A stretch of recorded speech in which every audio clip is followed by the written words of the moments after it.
నమస్కారం ఘంటారావానికి స్వాగతం. ముందుగా ప్రధానాంశాలు. తడిసిన ప్రతి గింజను మద్దతు ధరకు కొంటామన్న సర్కార్. వడ్లకి 500 రూపాయల బోనస్ పై సీజన్ కి 2000 కోట్ల భారం.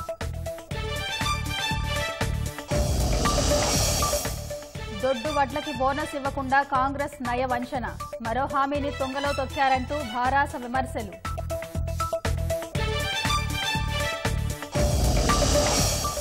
ప్రభుత్వంలో నామినేటెడ్ పోస్టుల భర్తీపై పీసీసీ నజర్. ఉద్యమకారులు పార్టీ కోసం కష్టపడిన వారికిచ్చేలా కసరత్తు.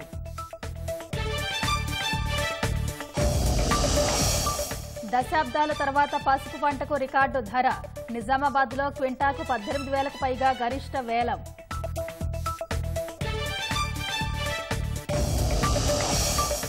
తిరుమలలో శ్రీవారి దర్శనానికి పెరిగిన రద్దీ. కిలోమీటర్ల మేర బారులు తీరిన భక్తులు.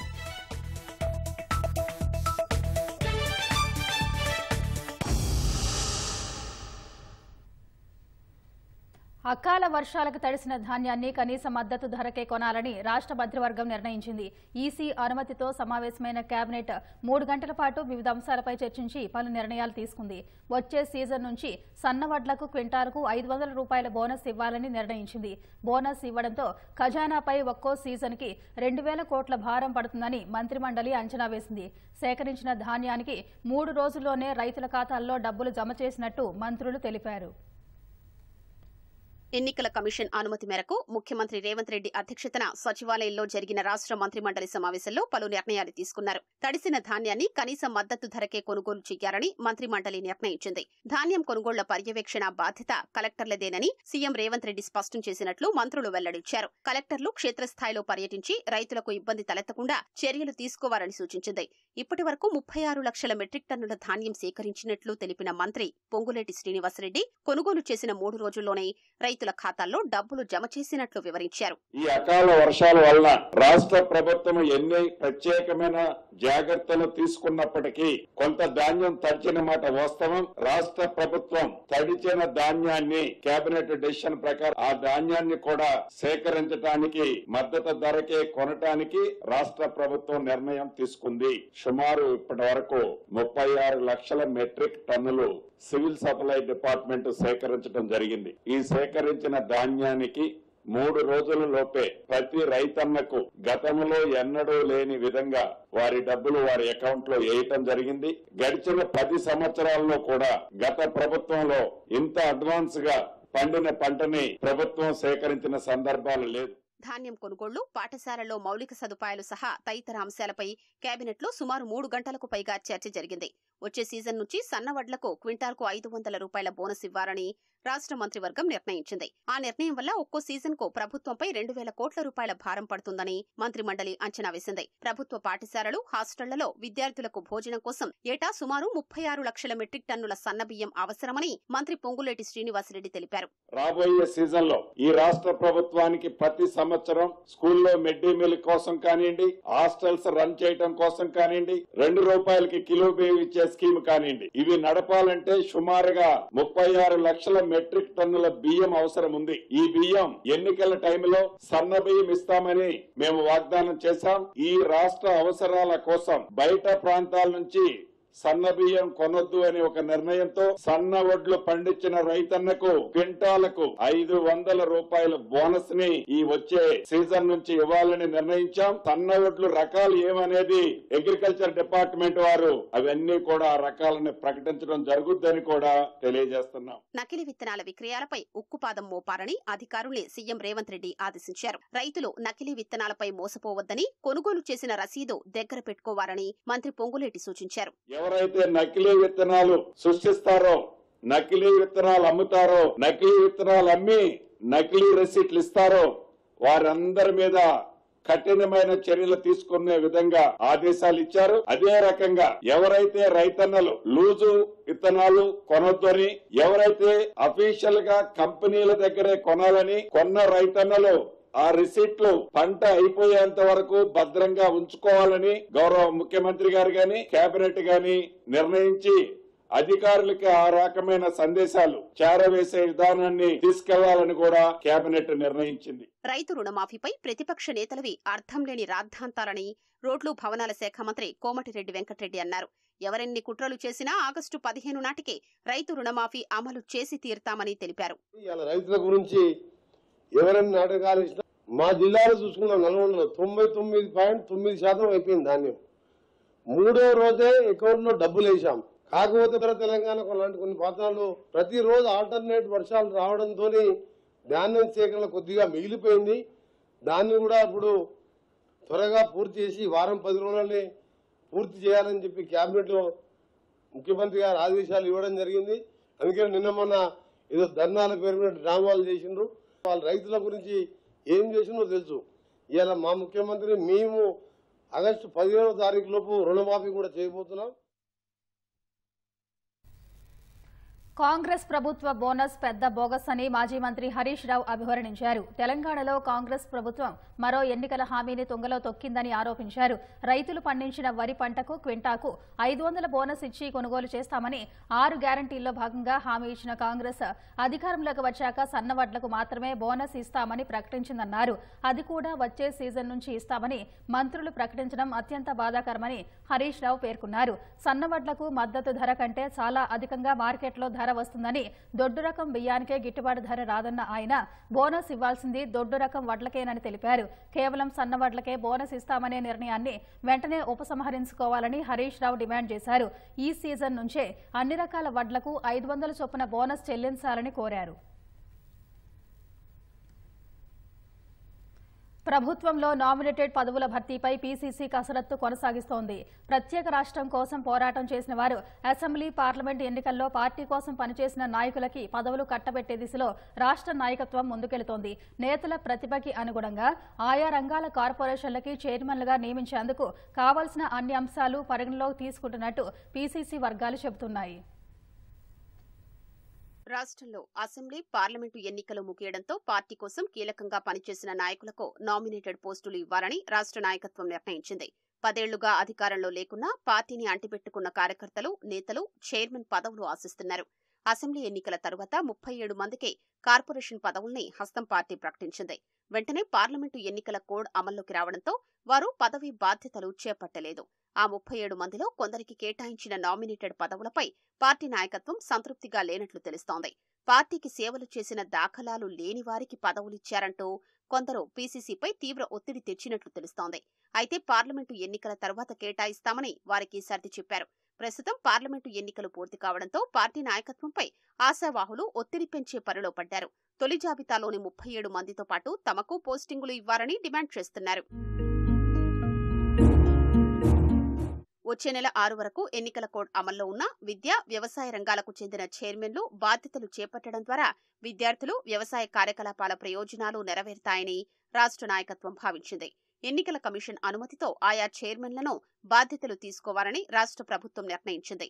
ఈ తరుణంలో కొత్తగా నామినేటెడ్ పోస్టులు ఆశిస్తున్న నాయకులంతా ఒకేసారి బాధ్యతలు తీసుకునేట్లు చూడాలని కోరారు. అలా జరగకుంటే పార్టీ కోసం సేవ చేసినా పదవులు రాలేదన్న ప్రచారం తీవ్ర ఇబ్బందికి గురిచేస్తుందని కొందరు నేతలు ప్రభుత్వం దృష్టికి తీసుకెళ్లగా తాత్కాలికంగా 37 నామినేటెడ్ పదవుల బాధ్యతల స్వీకరణ కార్యక్రమం ఆగినట్లు విశ్వసనీయ సమాచారం. కొత్తగా విద్యా, వ్యవసాయ కమిషన్లతో పాటు ఉన్నత విద్యా corporation, Musi river front development, RTC ఇలా మరో 20కి పైగా నామినేటెడ్ పోస్టుల్ని అర్హులైన నాయకులతో భర్తీ చేయాలని యోచిస్తున్నట్లు తెలుస్తోంది. పార్లమెంటు ఎన్నికల నియమావళి వస్తుందని హడావిడిగా ఎంపిక చేసి 37 నామినేటెడ్ పోస్టుల భర్తీని పునఃపరిశీలన చేయాలని పీసీసీ భావిస్తున్నట్లు పార్టీ వర్గాలు అంచనా వేస్తున్నాయి. ప్రధానంగా నామినేటెడ్ పోస్టులు ఆశిస్తున్న వారి విద్యార్హత, ఆయా రంగాల్లో ఉన్న అనుభవాన్ని పరిగణలోకి తీసుకోవాలని పార్టీ యోచిస్తున్నట్లు తెలుస్తోంది. తద్వారా వారికిచ్చే పదవులకు న్యాయం చేయడం సహా సర్కార్కు ప్రయోజనం కలుగుతుందని అంచనా వేస్తున్నారు. పార్లమెంటు ఎన్నికల కోడ్ ముగిసేలోగా కసరత్తు పూర్తి చేసి జాబితాను సిద్ధం చేసుకోవాలని పీసీసీ భావిస్తోంది.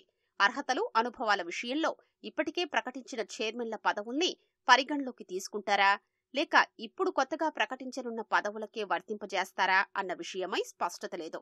రాష్ట్ర స్థాయి నాయకులకు 100కు పైగా చైర్మన్ల పదవులు ఇస్తుండగా నియోజకవర్గ స్థాయి నేతలకు మార్కెట్ కమిటీ చైర్మన్లు, డైరెక్టర్లు, దేవాదాయ శాఖ ట్రస్టు బోర్డులు అందులో సభ్యులుగా అవకాశం ఇచ్చేలా పార్టీ రాష్ట్ర నాయకత్వం కసరత్తు చేస్తోంది. పార్టీ కోసం కష్టపడి పనిచేసిన, తెలంగాణ ఉద్యమంలో పనిచేసిన, పార్టీ అధికారంలో లేకపోయినా ఇతర పార్టీల్లోకి వెళ్లకుండా విధేయులుగా ఉన్న వారికి న్యాయం జరిగే పదవులు కట్టబెట్టేందుకు కసరత్తు కొనసాగుతోంది. రాజకీయాల్లో పరిపాలనలో సంస్కరణ అవసరమని రాజ్యసభ సభ్యుడు బీసీ సంక్షేమ సంఘం జాతీయ అధ్యక్షుడు ఆర్ కృష్ణయ్య అన్నారు. హైదరాబాద్ రవీంద్ర భారతిలో మంజునాథ ఫౌండేషన్ తృతీయ వార్షికోత్సవం సందర్భంగా మదర్ తెరీసా స్ఫూర్తితో వివిధ రంగాల్లో విశేష కృషి చేస్తున్న పలువురికి గ్లోబల్ ఐకాన్ పురస్కారాల ప్రధానోత్సవంలో ఆయన పాల్గొన్నారు. దేశం దారి తప్పిందని, దారిని సరైన మార్గంలో నడిపించాల్సిన బాధ్యత ప్రతి పౌరుడిపై ఉందన్నారు. ప్రభుత్వాన్ని దారి తీసుకురాలి. అందుకోసం మన దేశంలో రాజకీయ సంస్కరణ రావాలి, పాలన సంస్కరణ రావాలి, విద్యా విధానం మార్పు రావాలి, ప్రజల ఆలోచనలో పోరాట పద్ధతిలో పెరగాలి, ప్రశ్నించే తత్వం పెరగాలి. ఆ దిశగా మనం అందరం ఆలోచించాలని ఈ సందర్భం రాకపోయినా కొద్దిగా మీ అందరికీ ఒక ఐడియా ఇస్తూ మనం అందరం మన దేశాన్ని మరింత వేగవంతంగా రష్యా, చైనా, జపాన్, అమెరికా ఎంత వేగవంతంగా సహజ వనరులైన దేశాలు కూడా గొప్ప దేశాలు మారిపోయాయి. మన దగ్గర అపారమైన సహజ వనరులు, జల సంపద ఉంది, ఖనిజ సంపద ఉంది, అయినా పేదరికం కింద నలిగిపోతున్నారు. ఇది ఈడలకు గుట్టలాగలేదు, చెట్లు ఆగలేదు, భూమి ఆగలేదు, సముద్రం కూడా ఆగలేదు. ఆ విధంగా దోపిడీ చేసే నీళ్లతో తయారయ్యాయి. అందుకే మన లోపల ప్రశ్నించే తత్వాన్ని ప్రతి పౌరుడు దోపిడీ సమాజం మీద తిరుగుబాటు చేయవలసినటువంటి అవసరం, ఆవశ్యకత ప్రతి ఒక్కరికి ఉంది. ఈ నెల 18న తనపై జరిగిన అవిశ్వాస తీర్మానాన్ని ఎల్లారెడ్డి మున్సిపల్ చైర్మన్ కుడుముల సత్యనారాయణ తీవ్రంగా ఖండించారు. కోర్టు తీర్పు వచ్చే వరకు అవిశ్వాసం నెగ్గదని, తానే మున్సిపల్ చైర్మన్ గా కొనసాగుతానని తెలిపారు. అవిశ్వాస ఫలితాలను హైకోర్టు ఉత్తర్వుల మేరకు అధికారికంగా ఆర్డీఓ ప్రకటించలేదని సత్యనారాయణ ఆరోపించారు. ఓటింగ్ వచ్చినటువంటి సభ్యులు గాని, మరి అవిశ్వాసాన్ని నిర్వహించినటువంటి ఎన్నికల అధికారి గాని, మరి అవిశ్వాసం నెగ్గినట్టు గాని, అవిశ్వాసం నెగ్గలేనట్టు గాని ఇక్కడ కూడా మరి ప్రకటన చేయలేదు. చేయకపోయినప్పటికీ మరి ఇక్కడ ఉన్నటువంటి యూట్యూబ్ ఛానల్స్ గాని, పత్రికలు గాని, వివిధ ఛానల్లో ప్రసారం అవుతున్నటువంటి ప్రసారాలకు ఎల్లారెడ్డి మున్సిపాలిటీ ఉన్నటువంటి ప్రజలు కూడా అందరూ అయోమయానికి గురై ఇబ్బందులు పడతా ఉన్నారు. నాకు చాలా మంది ఫోన్లు చేస్తా ఉన్నారు. అలాంటిది ఏమీ లేదు. ఈ రోజు ఎల్లారెడ్డి మున్సిపల్ చైర్మన్ గా ఈ అవిశ్వాస ఓటింగ్ కన్నా ముందు ఏ విధంగా అయితే కొనసాగిందో అదే విధంగా మరి నేను ప్రజలకు సేవ చేస్తాను. మరి అవిశ్వాస ప్రక్రియ అనేది కోర్టు పరిధిలో ఉంది కాబట్టి దాన్ని ఎక్కువ నేను కూడా కోర్టు పరిధిలో ఉన్న విషయాన్ని ఇంకా మాట్లాడదలుచుకోలేను. ఖచ్చితంగా ఇళ్లవేలులో గతంలో ఇంకా ఏ విధంగా పనిచేసిందో ఇప్పుడు కూడా నిరంతరం ప్రజల కోసమే పనిచేస్తా. మరి ఇలాంటి అపోహలు పెట్టుకోవద్దు. జైళ్లలో శిక్ష అనుభవిస్తున్న ఖైదీల రక్షణ బాధ్యత అధికారులదేనని హైకోర్టు స్పష్టం చేసింది. చట్టపరిధిలో మినహాయింపులు తప్ప రాజ్యాంగంలోని అధికరణ 21 కింద ఖైదీలకు ఉన్న హక్కులను తిరస్కరించడానికి వీల్లేదని తేల్చి చెప్పింది. జైలులో యావజ్జీవ శిక్ష అనుభవిస్తూ తోటి ఖైదీ దాడిలో 2012 జులై 4న మృతి చెందిన కరోళ్ల వెంకయ్య భార్యకు 7,20,000 రూపాయల పరిహారం 6% వడ్డీతో చెల్లించాలంటూ తీర్పు వెలువరించింది. సంగారెడ్డి కోర్టు తీర్పుతో యావజ్జీవ శిక్ష పడిన కరోళ్ల వెంకయ్య చర్లపల్లి జైలులో తోటి ఖైదీ దాడిలో మృతి చెందగా 10 లక్షల పరిహారం మంజూరు చేసేలా ఆదేశాలు జారీ చేయాలంటూ భార్య కరోళ్ల జయమ్మ హైకోర్టులో పిటిషన్ దాఖలు చేశారు. దీనిపై జస్టిస్ సివి భాస్కర్ రెడ్డి విచారణ చేపట్టి తాజాగా తీర్పు వెలువరించారు. ఫ్యాన్సీ నెంబర్లకు ఇటీవల కాలంలో డిమాండ్ భారీగా పెరిగిపోతుంది. రవాణా శాఖకు ఫ్యాన్సీ నెంబర్లు కాసుల వర్షం కురిపిస్తున్నాయి. నిన్న ఒక్కరోజే ఖైరతాబాద్ రవాణా శాఖకు 43,70,284 రూపాయల ఆదాయం సమకూరినట్టు హైదరాబాద్ జేటీసీ రమేష్ తెలిపారు. అత్యధికంగా ఒక్క నెంబర్కే 25,50,000 రూపాయలు వచ్చినట్టు తెలిపారు. ఇందూరు పసుపు పంటకు దశాబ్దాల తర్వాత రికార్డు స్థాయి ధరలు లభించాయి.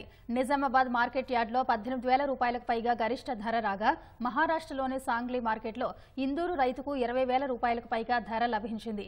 ఈ సీజన్లో నిజామాబాద్ మార్కెట్ యార్డ్లో దాదాపు 1,000 కోట్ల లావాదేవీలు జరిగాయి. విస్తీర్ణం తక్కువైనా అధిక ధరలు రావడం పట్ల రైతులు సంతోషంలో మునిగిపోయారు. దేశంలో పసుపు కొనుగోళ్లలో ప్రత్యేక స్థానమున్న నిజామాబాద్ వ్యవసాయ మార్కెట్ యార్డులో ఈ సీజన్లో సుమారు 1000 కోట్ల రూపాయల వరకు లావాదేవీలు జరిగాయి. జిల్లాల్లో సాగు విస్తీర్ణం తగ్గినా కొనుగోళ్లలో వృద్ధి కనిపించింది. జిల్లాతో పాటు సరిహద్దున ఉన్న నిర్మల్, జగిత్యాల నుంచి సరుకు భారీగా వచ్చింది. అక్కడ స్థానికంగా మార్కెట్ ఉన్నప్పటికీ నిజామాబాద్ యార్డులో ఈసారి గిట్టుబాటు ధర రావడంతో రైతులు ఇక్కడికి వచ్చేందుకే మొగ్గు చూపారు. దాదాపు పసుపు పంట విక్రయాలు పూర్తి కాగా ఈ సీజన్ రైతులకు ఆశాజనకంగా ముగిసింది.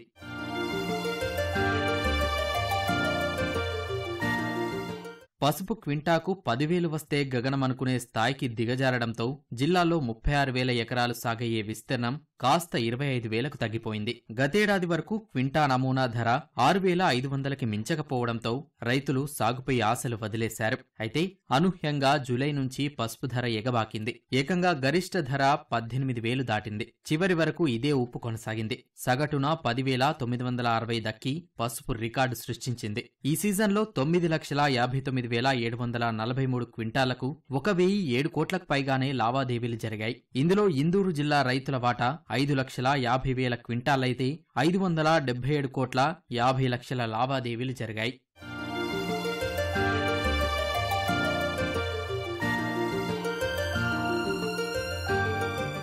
ఉమ్మడి జిల్లాకు గుండెకాయగా ఉన్న నిజామాబాద్ వ్యవసాయ యార్డు ద్వారానే మార్కెటింగ్ శాఖకు అత్యధికంగా ఆదాయం వస్తోంది. వ్యవసాయోత్పత్తుల కొనుగోళ్లపై 1% కమిషన్ రూపంలో మార్కెట్ ఖజానాకు చేరుతుంది. ఒక్క పసుపు పంట ద్వారానే 10 కోట్ల వరకు మార్కెట్కు ఆదాయం సమకూరనుంది. వాస్తవానికి 3 ఏళ్లుగా పసుపు సాగు, దిగుబడులు తగ్గడంతో మార్కెట్ యార్డు ఆదాయంపై ప్రభావం పడింది. ఈసారి ధర ఆశాజనకంగా ఉండడంతో లావాదేవీలు భారీగా జరిగాయి. రైతులకు గిట్టుబాటు ధర లభించింది. ప్రతి ఏటా 5,000 కంటే ధర తక్కువే లభించేది. అలాంటిది దశాబ్దంన్నర తర్వాత సగటు ధర 10,000 దాటగా కనిష్ట ధర సైతం 8,000 పైనే రైతులకు లభించింది. గత సంవత్సరంతో పోల్చుకుంటే దాదాపుగా 40% అరైవల్స్ తక్కువ వచ్చినాయి. అరైవల్స్ తక్కువ వచ్చినప్పటికీ మార్కెట్లో మంచి ధరలు లభించడం వల్ల రైతులు సంతోషం వ్యక్తం చేశారు. గతంలో మనకు 7 నుంచి 8,000 లోపు ఉన్న పసుపు ధర ఈ సంవత్సరము 18,639 రూపాయలు అత్యధిక ధర లభించింది. మోడల్ ధర 15,750 వరకు కూడా ఈ సంవత్సరం నమోదైంది. వచ్చే సంవత్సరము పంట విస్తీర్ణం ఇలాగే కొనసాగితే ఈ ధరలు నిలకడగా ఉండే అవకాశం ఉంది. నిజామాబాద్ మార్కెట్ యార్డుకు అధిక ఆదాయం వస్తున్నా ఏటా ఇతర మార్కెట్లకు నిధులు తరలిస్తారన్న ఆరోపణ ఉంది. ఈసారైనా యార్డుకు వచ్చిన ఆదాయాన్ని ఇతర మార్కెట్లకి మళ్లించకుండా నిజామాబాద్ మార్కెట్లో వసతుల కల్పనకు వెచ్చించాలని రైతులు కోరుతున్నారు. ఏటా మృగశిర కార్తె సందర్భంగా హైదరాబాద్లో జరిగే చేప ప్రసాదం పంపిణీకి సర్వం సిద్ధం చేస్తున్నారు. జూన్ 8 ఉదయం 11 గంటల నుంచి జూన్ 9 ఉదయం 11 గంటల వరకు చేప ప్రసాదం పంపిణీ కార్యక్రమం ఉంటుందని బత్తిని కుటుంబ సభ్యులు తెలిపారు. ఆస్తమా, ఉబ్బసం, దమ్ము, దగ్గు వంటి శ్వాస సంబంధ వ్యాధుల నివారణకు ఏటా పంపిణీ చేస్తున్నట్టు తెలిపారు.